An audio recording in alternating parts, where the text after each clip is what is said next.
Hello. Welcome to 5x5. I have no idea what we're going to talk about today. I really don't have a clue. Well, another one of those weeks when I did have a plan, but that all went to shit because, just busy things that happened. So I actually don't have the office door closed. So even though this booth is relatively soundproof, the idea of this audio booth is that it's sound treated to make the sound better when I'm in here. We should probably adjust that. I had this adjusted out of the way. The mic adjusted well out of the way of where I normally keep it because I was playing about with something. I almost had to move this boom arm, this mic arm, into the office out there for... Look at my skin breaking out. It's horrible. For reasons. I have a Rode PSA 1 boom arm for the microphone that I have in here for the NT1. But for the Procaster that I have outside that I use for recording gaming videos and things to the Nights Arcade channel, I had like a cheap, I think it was about 20 quid, £20, something like that, boom arm, and it was sat on top of my desk, and it was really pulling it to its maximum extent. But the problem is it's only flimsy, so over time, the little bit that sort of holds it, the pin that holds it at the bottom, because unless you rewire XLR cables, you can't really pass them. Unless you take them apart and rewire the cable, you can't pass them through the actual framework of the boom arm, which a lot of audio engineers actually do.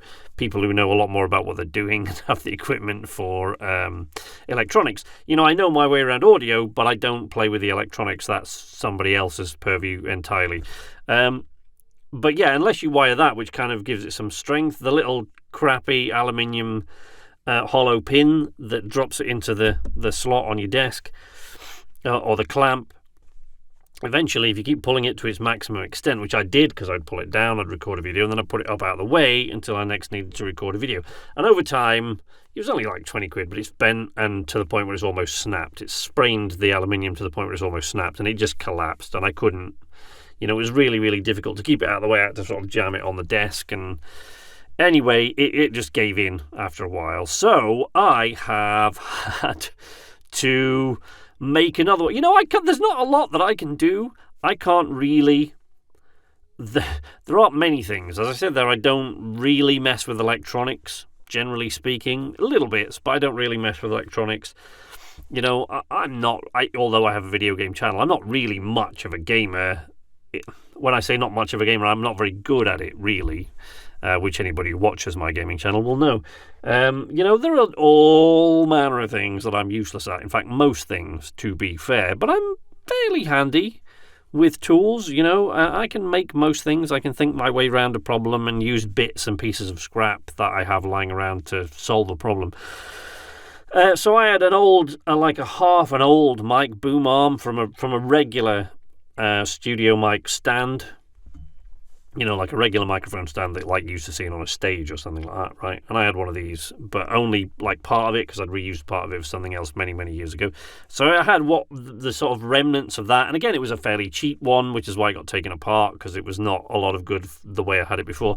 But I had one kicking about, so I went and I built, I machined another pin for it out of some scraps that I had out there and just sort of polished it down and just made it fit so that it would slot in because I didn't have any other pins that would slot it into a stand for a completely different piece of equipment that I had, and I had to make it fit this mic arm. So I've done that and I've got around some problems and things, and it's just been it's been a week of one unexpected thing after another. So once again, I had a whole idea of what we were going to do today, what the video was going to be about. But as I've said many times, a 5x5 is generally just a placeholder thing. And, we have a new baby. He's a month old now, but he's still quite little, and, he still needs feeding regularly, and, he still doesn't sleep very much, so we're still in there for the next couple of months at least. We're still in the fairly sort of sleepless stage, and we're rushing about trying to get everything done. So apologies if there's no more kind of a plan to these things than just telling you a couple of things that have gone on. But I'll see you next time.